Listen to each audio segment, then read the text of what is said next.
Before we get into this video, I have to say one thing. This Rec Room update is pretty damn big, and we have some pretty cool stuff to go over. Let's not hold you guys from these patch notes any further, and let me know if you guys are hyped to see what's inside this update. So of course, starting from the top, Rec Room has just released a new update with a bunch of patch notes, and it seems like it's a pretty beefy one.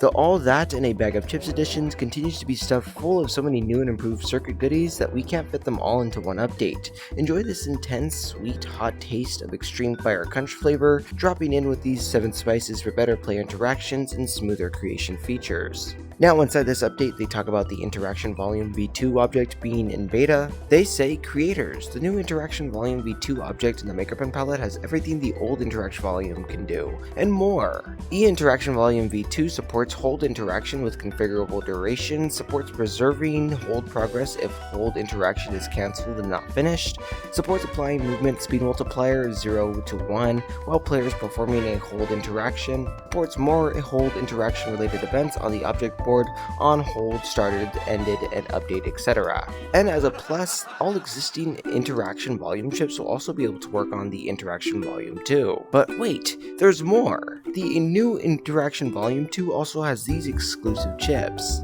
These chips are the Interaction Volume Get Normalized Progress, Interaction Volume Set Normalized Progress, and creators can use these chips to read and write the hold progress on Interaction Volume V2 locally. Though note that both of these chips will only throw errors and not useful functionality if used on an old Interaction Volume. On top of all this, Rec Room now has the gun handle and trigger handle improvements as well. We aimed at taking out a slew of old bugs with the gun handle. You did? Yeah, you want me to list them all? Go ahead, shoot! Now continuing to go onwards into this update, the primary action events now work even if you have natural grip turned on in VR, now only respond to the index finger trigger in VR. In VR you can now trigger a reload by grabbing the handle using either trigger on your opposite hand, which previously had been your index finger, which also felt kinda weird. The reload action events are now always received by players holding the gun handle, previously dependent on whether or not they were in VR. And the primary action events no longer fire when you're picking up the gun handle. We brought this fix to the trigger handle too. They fixed a bug in VR where holding a gun handle in each hand results in circuit events only being fired for one of them, and fixed a bug in VR where gun handles sometimes wouldn't work if they were put in your hand using the equipped object chips. To top this all off, they even have combat circuit events improvements as well, starting off by saying this. Gun handles aren't the only combat features we've been working on. Check out all these new circuit features to ramp up the action in your rooms.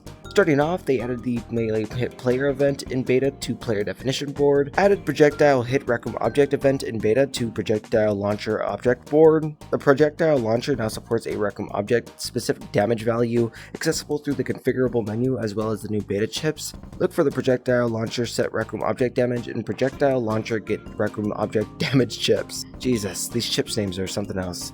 Anyways, they added a new chip projectile launcher get firing player in beta and deprecated and replaced explosion hit player event in player definition board. The new event will now work with most explosives. Okay, so that was just a lot of circuit talk. Take some time to really process that all inside your mind, as there was a lot, and I don't blame you for being a little confused if you are. What are your guys' thoughts? Any interesting circuit update that really interests you? Be sure to let me know, and what could you guys create with them? Rec Room has new clothing customizer improvements. They start off by saying a handful of custom shirt improvements are going to be rolled out in a bit of time. Some of you will start to see new added buttons to the clothing customizer that allows you to scale the customizer up or down, added a button to the clothing customizer to actually freeze the customizer, added a button to custom shirts edit page to copy its design to the clothing customizer, and added an option to show the backside of your custom shirt inside the store thumbnail. Onwards onto general improvements and bug fixes, of course. They have Doors V2 and Destination Constant chips that now support private rooms like Door V1 Legacy. They will only transfer the player if they are the owner of the private room. The following got released from beta: Sun Direction V2 components, All Moods V2 chips, Clamp, List Copy, Player Get Room Index Get Player, and Players in Party. They added the Overlap Box and Get Angular Velocity chips in beta. The output of the Overlap Spear chip is now sorted by the difference in ascending order and improved text clarity for PCVR. Touch now has the option to turn off auto sprint, which enables a manual sprint button in the lower right corner. I know I said I was done with the circuit talk. I know I lied. I'm sorry. But still, these were some pretty cool updates, and be sure to let me know your guys' thoughts so far. What are we thinking? And to wrap this update off, of course, we have our last section here called Rec Room Studio. Inside this section of the update, they say uploads with changes only to the makeup scene are now instantly available in the game with no need for a lengthy cloud build. Fixed a studio issue when sent certain events, calls and animation events, or disabled components were not causing the generation of an event in that object's object board. The upload and download window got some updates, including the ability to see a removed file, sort by size, and display meta file changes. Unity events on an event trigger now called send circuit events now automatically update the object board when rebuilding the board.